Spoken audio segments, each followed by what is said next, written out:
So anyway, that's a long answer, but like I guess it's going to be a long journey, but we'll get there. Terence, have any question?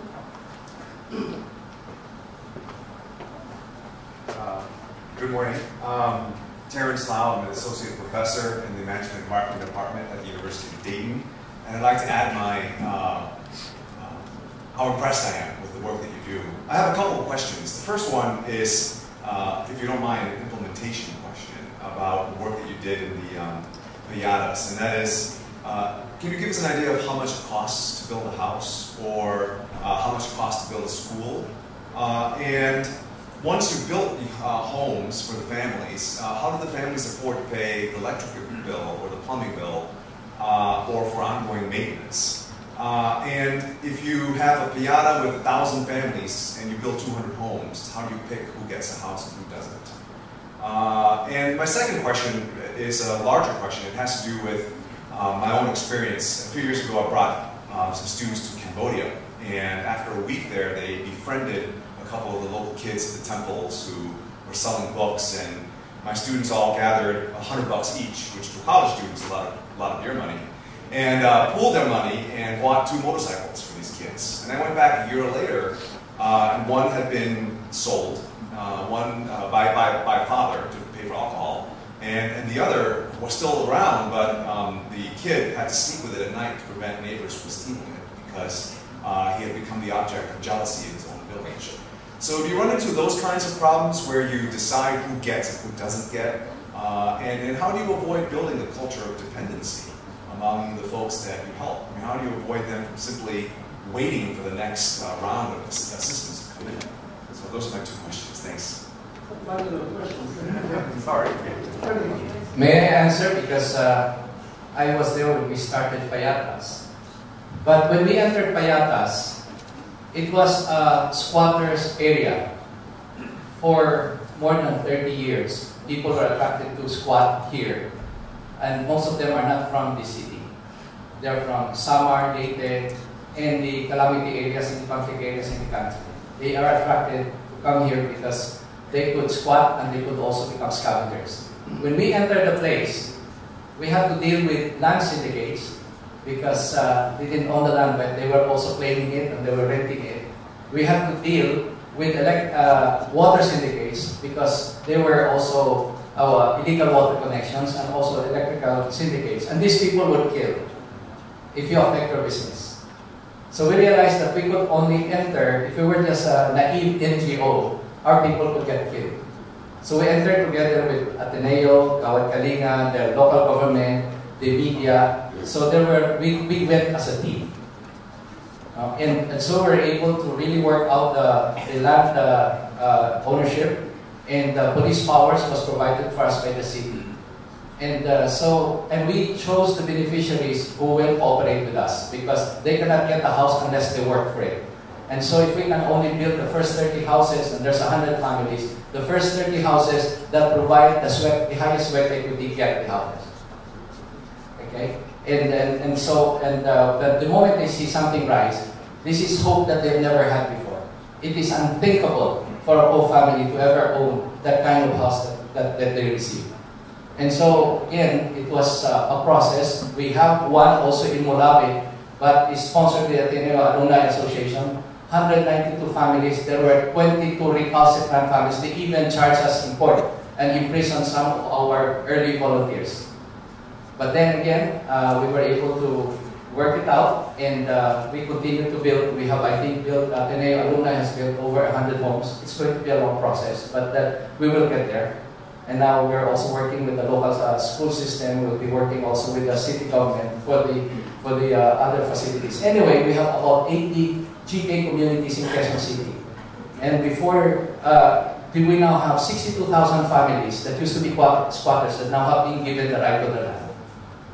Okay? So again, in terms of land ownership, in terms of now communities that are starting to rise, and the good thing is that whenever we build a community, the Quezon City government provides the road system.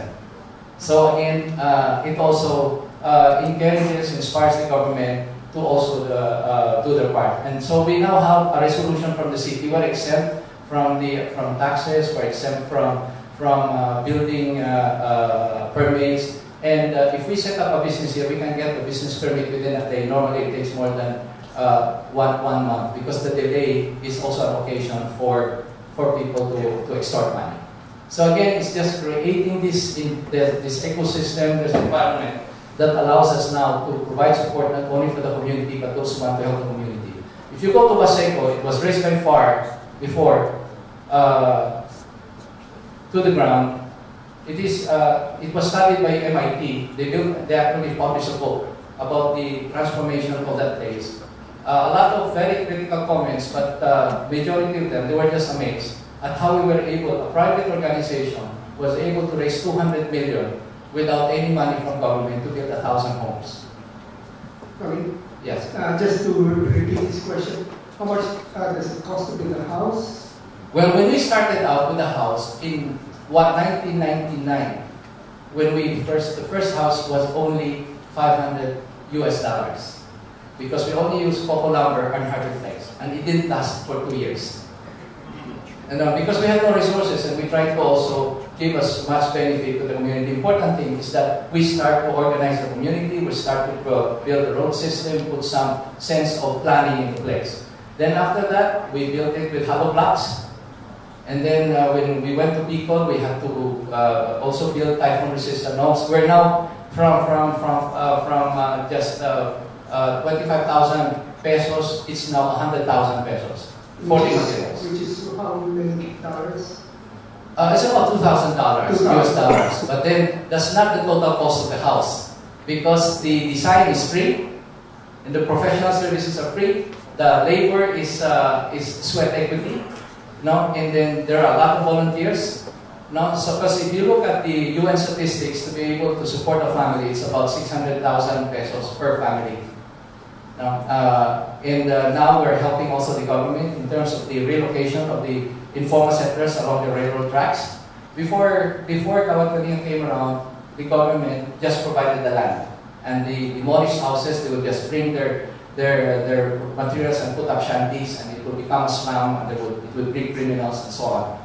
But we realized that the government cannot address this alone, but it is when Ateneo, with all the influence and that can really rally people to do this. So it's when you show it can be done in one community, that hotel communities will rise. We have 2,000. We hope that we can do it in 44,000 communities. But sustainability now is in the social enterprise, which is providing also creating new business models.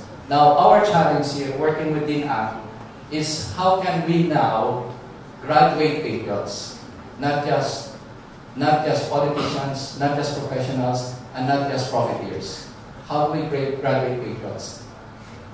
And two more questions from him.